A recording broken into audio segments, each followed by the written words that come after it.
logging in to the WebEx, I just sent out the slides, so you should be able to follow along if you're having any difficulty. Okay, so I'm going to desktop that I'll be able to see my slides. And I've got just a couple minutes of announcements, and then we'll get right to our speakers who are joining us today. So welcome to everyone. Thanks for calling in. Just one thing we always try to remind people at the beginning of the webinar is that if you dial in and there's a lot of background noise at your location, we can hear that unless you mute the phone. So if you happen to have a button on your phone, that would be great. Or you can also just mute your line simply by pressing *6. And then if you have a question or something to contribute to the discussion, you can press *6 again, and that'll bring you back to the active online. So that just works out well. If you need somebody burst into your office or have a parade going by your window or something like that. Okay, so on the next slide, I've got just a couple of quick announcements that I just want to point out to everyone. So one thing I'm sure most people on the line know is that the American Evaluation Association also proposal has gone out. So the meeting of 2013 is going to be in October. Maybe this year is going to be in October in Washington, D.C., and so those session proposals are due on March 15th. And I just want to let everyone know we've got that next Evaluator list, which is what I announced these webinars. If you're looking to collaborate on a proposal, you can feel free to use that list as a resource for anything.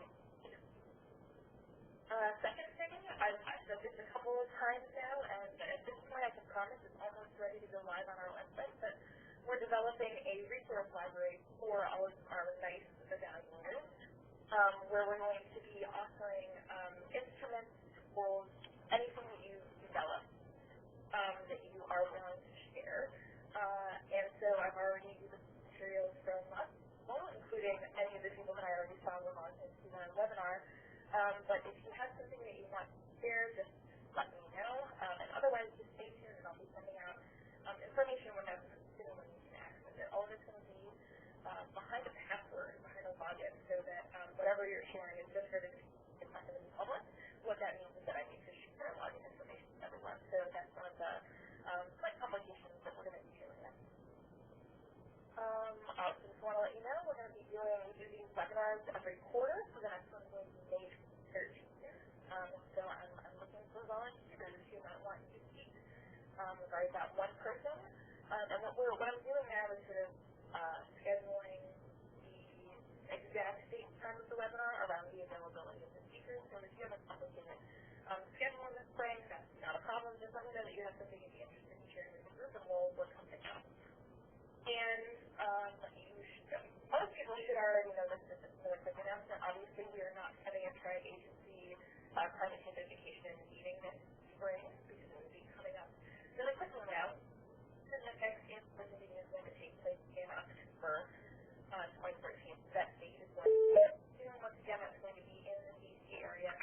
Those who are in that area, this will be another opportunity to attend and get to know each other and get to know other PIs and other projects. So stay tuned for more information on that. And also NICE is planning sort of an online meeting for later spring at the end of April.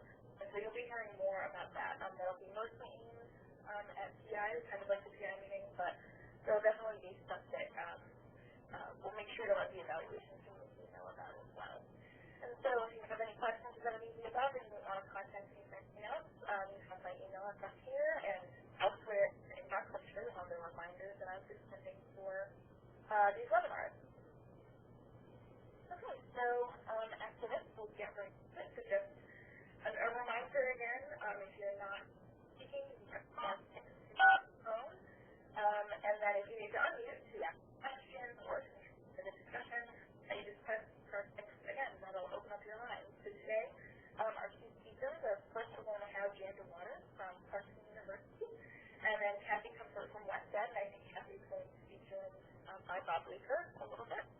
And we'll have time for Q&A after each of those, and then after the presentations, we should have a little bit of time for discussion. So I'm really looking forward to hearing from both of our speakers today. And Dan, if you're on the line and ready, I'm going to switch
grant actually has ended at this point.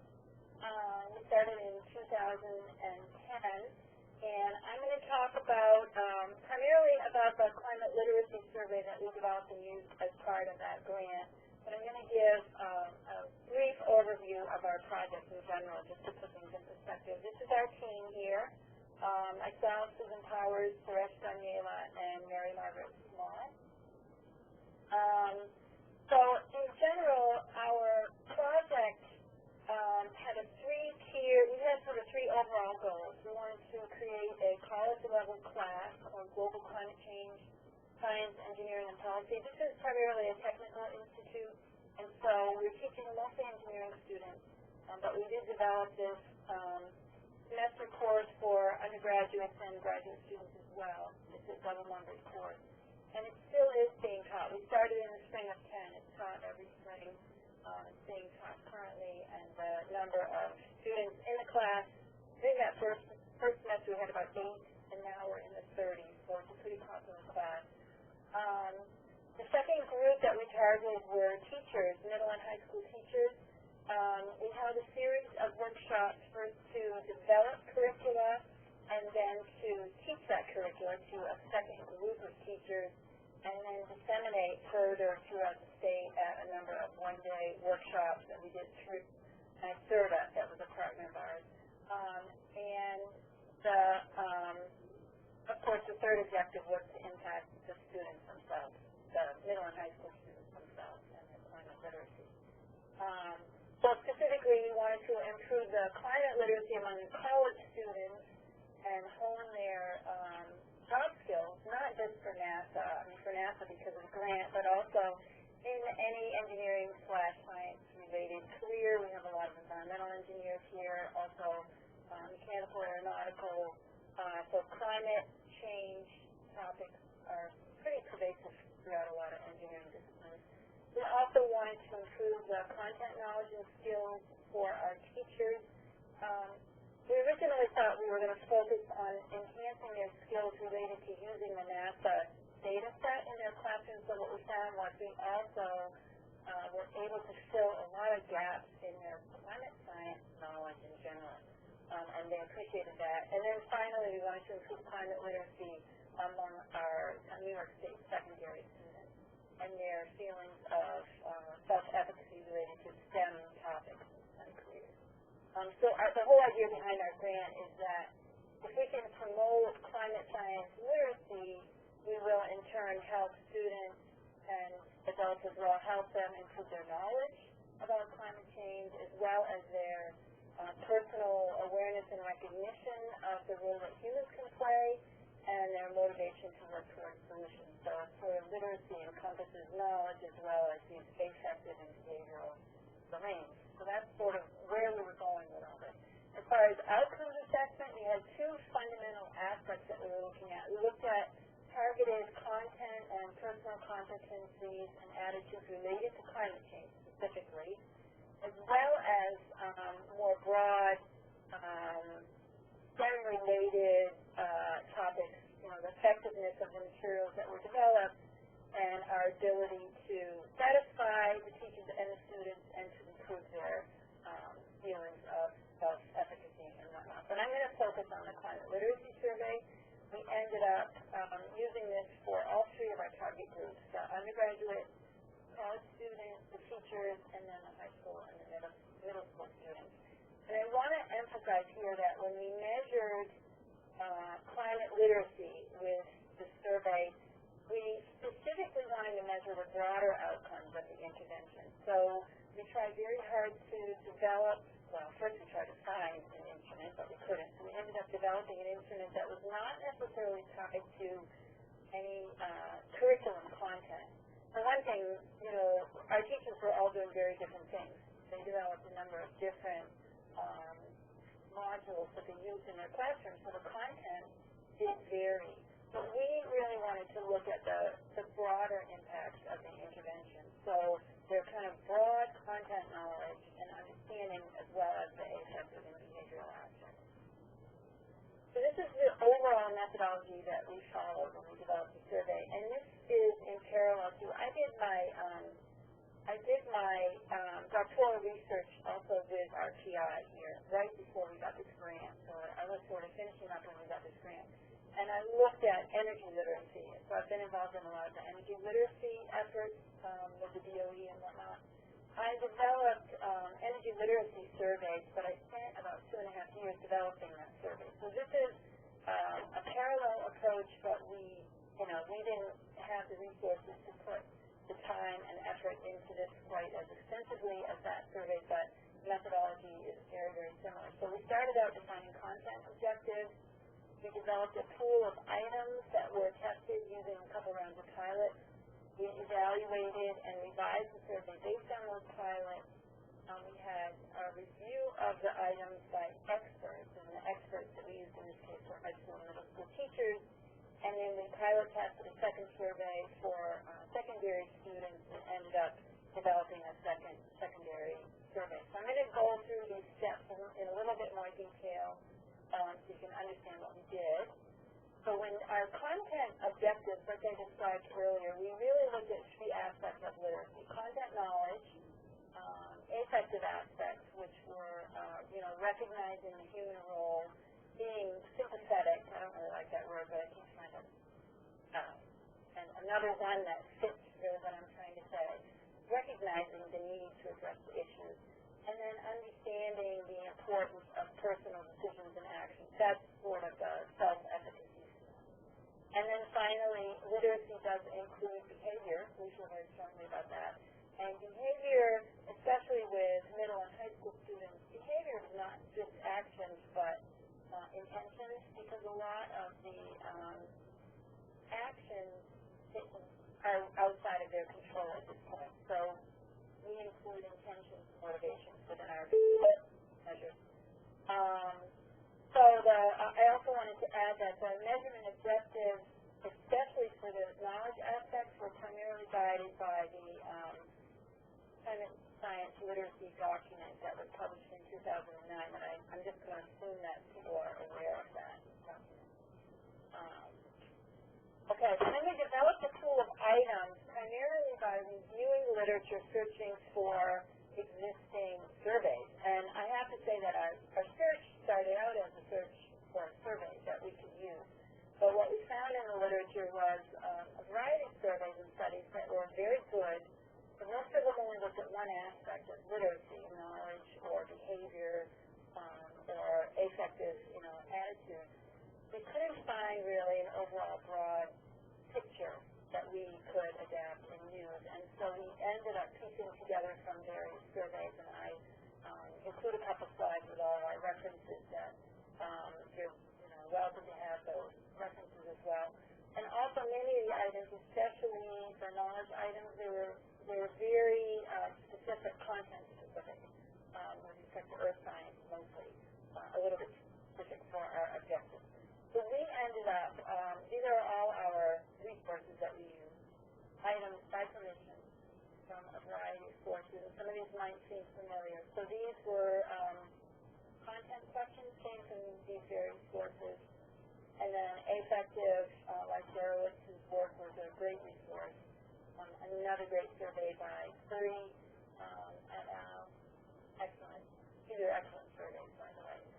And then we did only find one behavior survey, and this is this has been published, and I have to admit I didn't have time to find the real publication, but if anyone is interested in this behavior research, I can dig that out, because this is a few years old. So we developed a rather large pool of items that we felt were worth testing, and the next thing we did was we pilot tested. So we did 2 rounds of pilot tests. We had a full bank of items that we split in half and administered to 105 Clarkson students. And based on a statistical evaluation of the items, we retained a number of items that had been tested, and then we had a second pilot with a group of incoming students to the State University of New York College of Environmental Science and Forestry in Syracuse. They all the incoming students took this online survey as part of their entrance class, which was great for us to pilot them. Our evaluation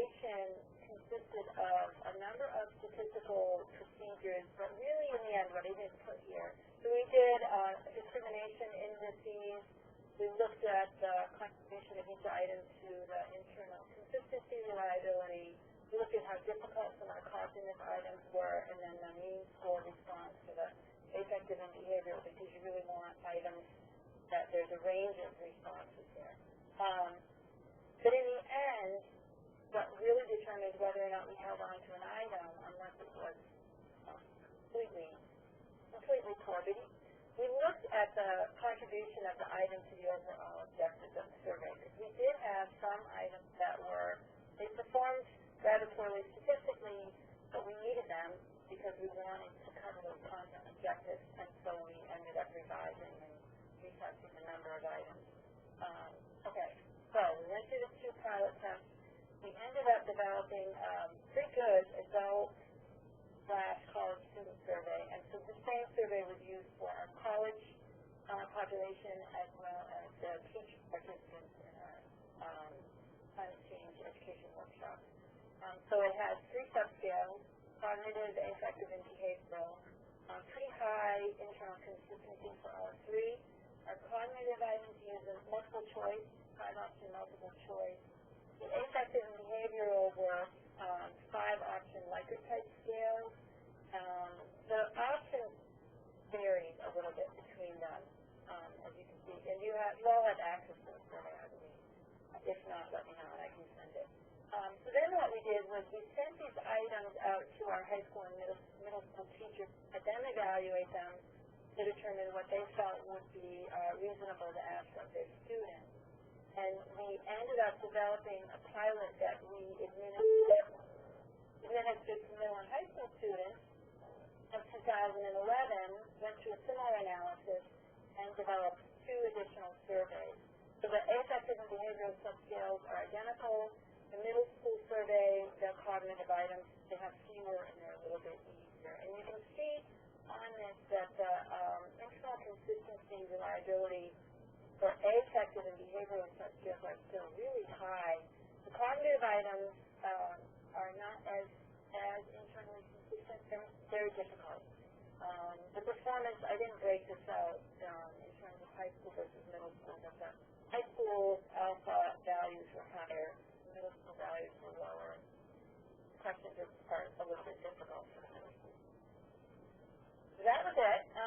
That's how we developed the survey. Does it work? We administered it before and after our Teacher Institute, before and after the undergraduate climate change education course, and before and after the implementation of the modules that are developed in the middle and high school classrooms.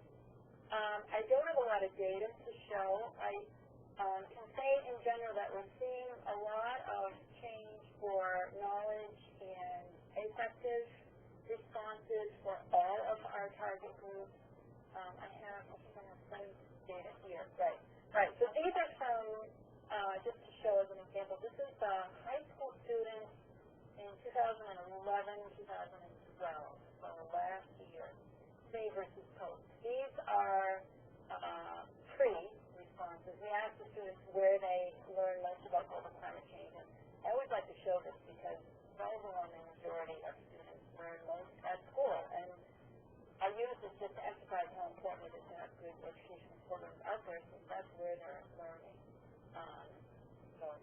But as far as pre-post data go, among the high school students, self-assessed knowledge and behavior, we have a few questions at the beginning where they ask how much they feel they know about global climate change. And look at the pre is in blue and post is in red here. So a huge increase in the students' own perception of how much they know. And an insignificant increase in their energy conservation behaviors. And these are pretty typical of all the groups that we've looked at. Overall changes in literacy, so we have significant increases in their performance on the cognitive subscale and the affective subscale. But one thing I want to note here is these are percent of the maximum attainable score. So in terms of the knowledge questions, essentially it's percent correct. The numbers are still pretty low, 53 versus 59%. So even after their participation in the module, they're still getting an average of below 60%. So it's not very impressive. The affective and behavior scores are a little bit higher. And then we broke out the self-efficacy scores. So those questions are contained within the affective subscale. So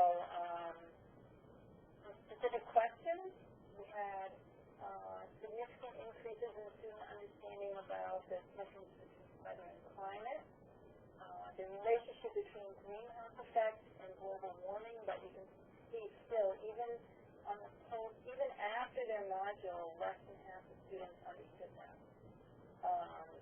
Most of them could identify carbon dioxide as the greenhouse gas of most concern. Only less than 20% of them recognize that the way greenhouse gases work. So it's a little bit disturbing. I think the numbers, there are improvements, that's great, but overall the performance is still pretty low. So I think we have a ways to go. Which is why maybe it's not so bad using the difficult tests, especially if you explain to the students that they shouldn't expect to be able to answer all the questions. That's very important, otherwise they get extremely discouraged after a survey like this. As far as affective feelings, so again, this is their attitudes and values and beliefs. They started out with 3/4 of them convinced that global warming is happening. So a significant increase, but it already was a surprise to begin with. As far as their sense of urgency goes, by the end, roughly half of them had a relatively serious sense of urgency, still pretty low. And then their self-efficacy, I like this, that 70% of them strongly or somewhat agree that they can take actions that will help reduce the warming. So, pretty good results with the self-efficacy. Well, I guess that's it. So thank you, and here's my contact information. Again, if you don't have access to the survey, I'm happy to share it. It's a few years old. Finalized last time it was used was the last school year, 2011-2012. So quickly changing skills, but welcome to update it and use what you can. Thank you so much, Jen. Do we have a question or two on the line for Jen? Okay, well, I have one. Okay. Just a reminder, actually, if there's anybody out there who's muted trying to ask their question and we're not hearing you, if you press *6 again, you'll be unmuted. So just thinking about how you were kind of looking for an instrument that would be, yours. You couldn't find something that had knowledge and affect and behavior, so you kind of picked and chose from what was out there. Was there any, when you were searching and looking through what you were able to find, were there any specific concepts that you had wanted to approach that you also couldn't find in the surveys that you looked for? No, actually, we were pretty happy with what we could find. Let me go back to the list. As far as, well, I guess maybe in terms of the behavioral aspect, that was a little bit frustrating. There were not a lot of existing surveys that we could use behavior. And a lot of it is, it's a close affiliation with energy conservation, right? So it's a fine line there. How do you define motivation to behave in a way that's going to combat climate change? It's hard to tease that out of motivation to conserve energy.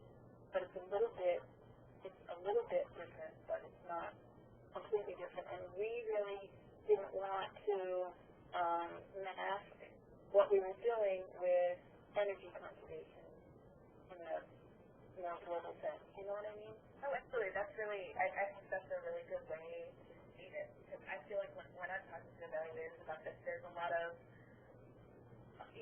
people, much like what you said, this distinguished that they use more about behavior, and that's a really good point that behavior is muddled. It is. It's very muddled. And it's difficult to measure because as far as instrumentation goes, when you use a self-report instrument, you're trusting that people do what they say they do, which is not necessarily the case, and especially with middle and high school students. And a lot of actions are beyond the control of a person's general feelings, actions are determined not just by knowledge and attitude, but there's financial situations situations, there are societal situations that all impact behavior. So this behavior is a very messy construct to begin with. So I was happy to meet, actually, I can't remember which of these authors I met at a conference, and that's where I got the survey. So I was very happy about that. But if that's really the only thing we could find, that was a little discouraging. Thank you. That was a really useful answer. And I think it looks like Bob has just posted in the chat window. By the way, put along with the WebEx a link to that Stanford Climate Change Behavior Survey, so anybody can look that up. And I'll also be, when I put together that evaluation library, I'll be borrowing.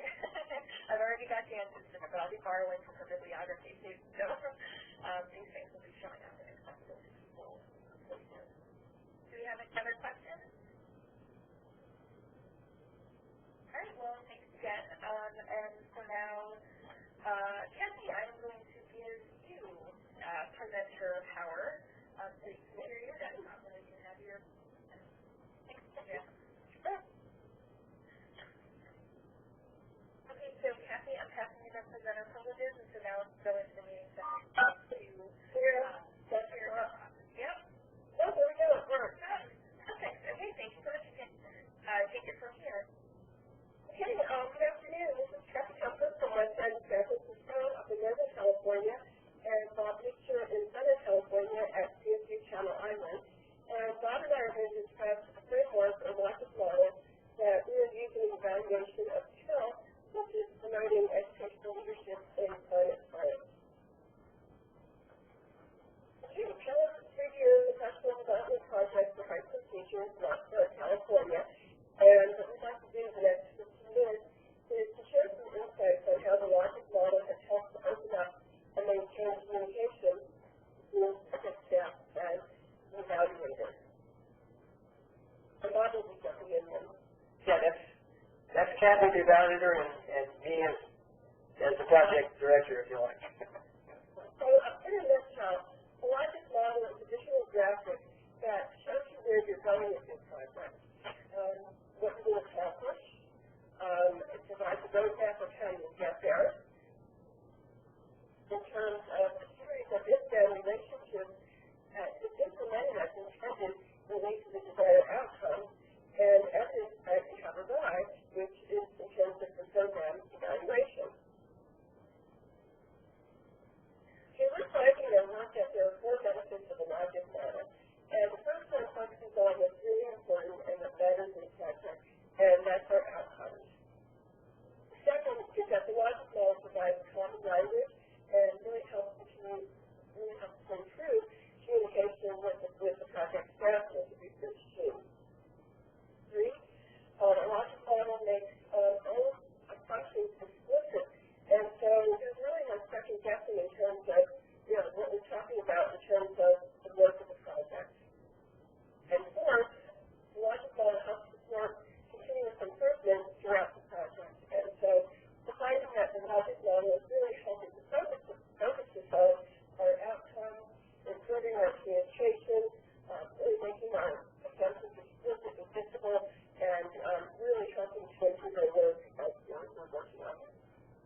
the laws and relationships and packaging homes and achieving the goal.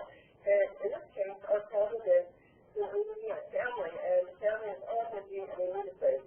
And our solution is family vacation. So in our master plan for family vacation, we have input.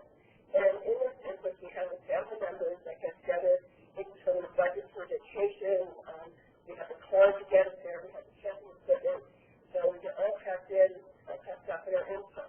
With our output, which is when we drive to the state park, we set up our check, we can cook, we fish, we hike, we play, we talk, we have a good time, and our output leads to our outcome with our family members learning about each other, family bonding, the family having good time. This is a simplistic version of what a market plan for family vacation might look like. Okay, then in terms of our logical chain of connection, showing what the project is trying to accomplish, we have the input. And our inputs are project investments. And the input leads to the output, which are the activities that we're doing in the project, and our participation. And that concerns, of course, the participant, which then feeds into our outcome, which is both short-term and long-term. In terms of the investment, project investment inputs, we're looking at what we're investing. The output, what we do until we reach, and the outcomes are the best results are. Logic plans are really made up of a series of if-then relationships. So underlying our logic model is a series of if-then relationships that help to express our project theory of change. So we're looking at a series of if-then relationships for climate change, for interpersonal instruction. So if we invest the time, money, and the supplies, then we can provide a climate change workshop for 20 high school science teachers. If we provide the climate change workshop for the teachers, then the teachers will be able to introduce climate change concepts in their instruction. And the teachers introduce the climate change concepts in their instruction, the students will begin to understand and become concerned about the planet and learn about climate change science. So if students understand and learn about climate change science, then they will be in a position to change their own activities to become greener and more active. And if they do that, then the planet will be more even place for the future. Okay, CALC, Combined Educational Leadership in Climate Science, leverages 3 nationalized projects with a local high school district, which is Oxnard Union. And the 3 nationalized projects include Steve Getty from the FCS, who is a project of carbon connection, Julie Lambert from Florida and her project is CSI, and Dan Bill from Stanford Research and his project is Science. And so leveraging these 2 projects together, we're able to provide professional development for teachers in terms of kind of institute as well as meetings and workshops throughout the year. There are learning opportunities for students, and it was really nice after the summer workshop this past June. Teachers said that they had learned in the workshop and did a camp for students, and so students came and teachers were able to practice what they had learned in the workshop with the students, and gave them somewhat of a heads up before they introduced the activity and then presented to their students in the fall. And then also letting teachers parental involvement and interaction with the active scientists. And so they're fortunate to be working with Bill Hatcher and Brian Soden, and Bill was able to interact with parents following the camp for students, which is just practicing the different activities that they learned. The parents came together for a potluck to learn about what their children were learning and also be able to interact with the active scientists. And ultimately, our goal is to improve climate science literacy and high school students through scientific argumentation using authentic math and data. So, some of our research here addresses 5 questions. What do we know about students' ultimate questions about climate science and what is challenging for students? Are students developing climate science literacy, especially in the difficult concept areas after college implementation? How effective is telemetering scientific argumentation skills based on evidence? How effective are the research supports that might need help? And is there evidence that teachers are establishing stronger leadership capacity in their schools? And instruments that we're using are teacher and student surveys, teacher and student measures of climate science. We're interviewing both teachers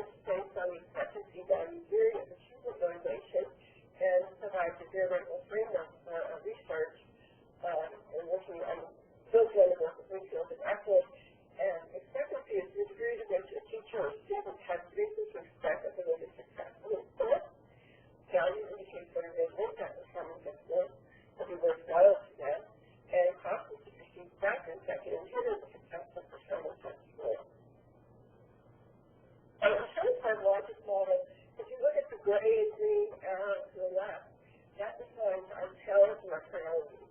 So until the effective changes in the complex world of Oxford Union High School District and the public attitude to science-based theory, our priorities as district vision, culture, innovation, local teacher leadership community, and dynamics. So that's feeding into our interest in what we're investing. We're investing in staff, time, money, traditional space, materials, equipment, and technology, which is feeding into our output, which addresses our activities and participation. So what we're doing in the program, we're trying to motivate students, we're teachers, we're providing professional development for teachers, we're conducting workshops for the teachers, we're delivering services and products, we're providing teachers with current and better resources, we're assessing student learning and teacher learning, and we're also facilitating collaboration among teachers in the project. In terms of participation, again, we're working with students, teachers, parents, schools, the district team, and community members as well as decision makers in the district. School superintendents participating in the leadership team. The outputs are getting into the outcomes, both about the short term and the long term. And on the short term, we're looking at what are the measurable changes within the life of the brand. And in the long term, what are the ultimate impacts after it's finished? So short term, we're looking at the learning, awareness, the attitude, skills, opinions, motivation, expectations. And then beyond the brand, we're looking at lifelong learning and critical thinking skills. When the students become STEM majors as well as STEM careers. And that at the bottom of the logic model, will be assured of by our diverse framework in the gray box, as well as external factors, including California standards, the Common Core standards, the California STAR testing expectations, as well as the district expectations. And that diverse foundation is the research evaluation, and the design of research, the data collection, the analysis and interpretation, and reporting of the data, and also reporting of the findings so back and support the leadership on professional development around climate change science. And the second logic model makes this extension explicit.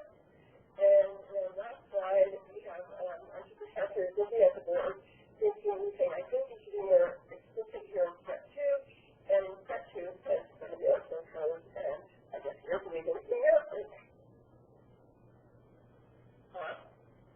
Yeah, you covered everything so well, I didn't have to jump in there at all. Kathy. Do we have any questions on the line for Kathy or for Bob? I just have one comment. This is Carol Mandrick. I looked through the slides before the talk and thought then, and also think now, that that is one of the clearest explanations and demonstrations of a logic model I've ever seen. And I'd like permission to use that bit at the beginning. It's just great. Oh, yeah, sure. Give credit to, on the first slide, we're giving credit to the University of Wisconsin Extension, so we stole a few of their ideas. Yeah, you're welcome to use that. And we gave actually a workshop on logic models at the NAAE meeting in Oakland. That's just at the end of last year. So, yeah, you're welcome to use these, for sure. So I just want to say well done. Great. Thank you. Thank you.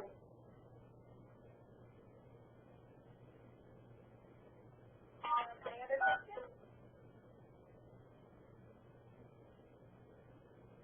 So I have a question for, I guess, either one of you. One of the things that I noticed in your questions and in your logic model had to do with behavior of teachers for their leadership capacity.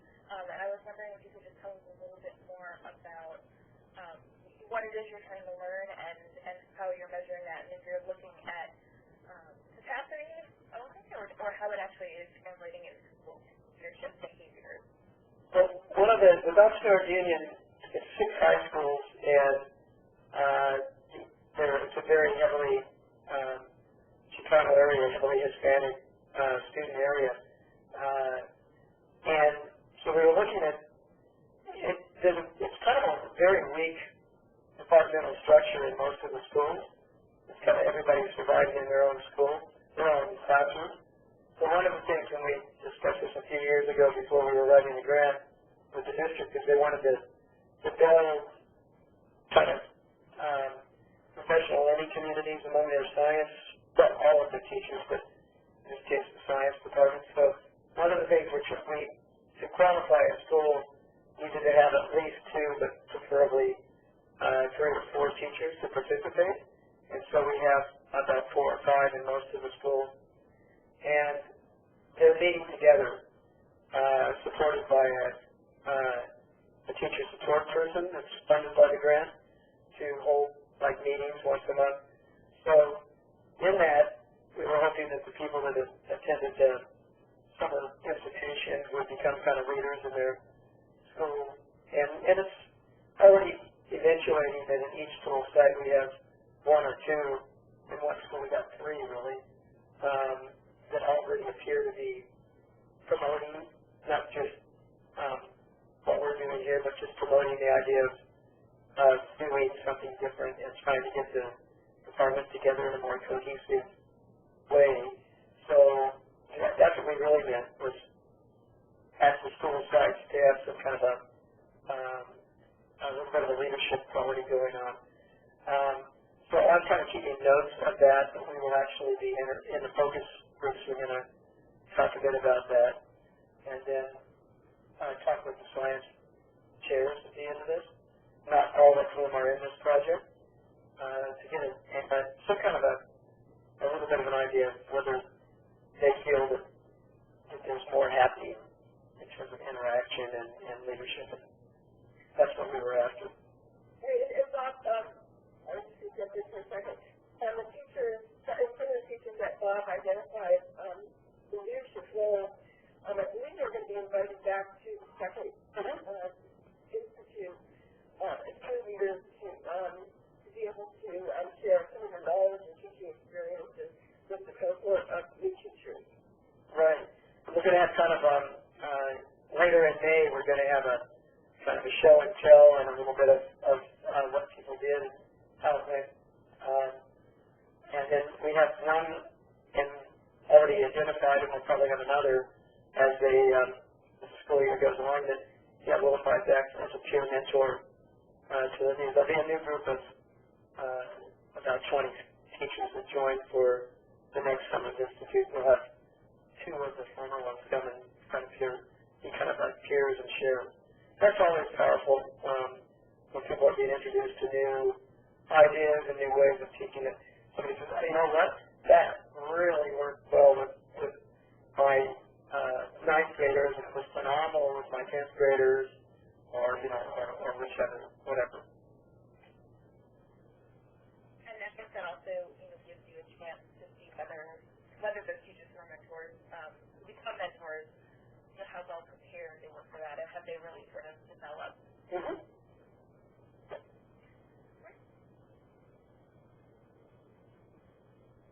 All right. Are there any other questions or comments that people want to bring up for any of our speakers today?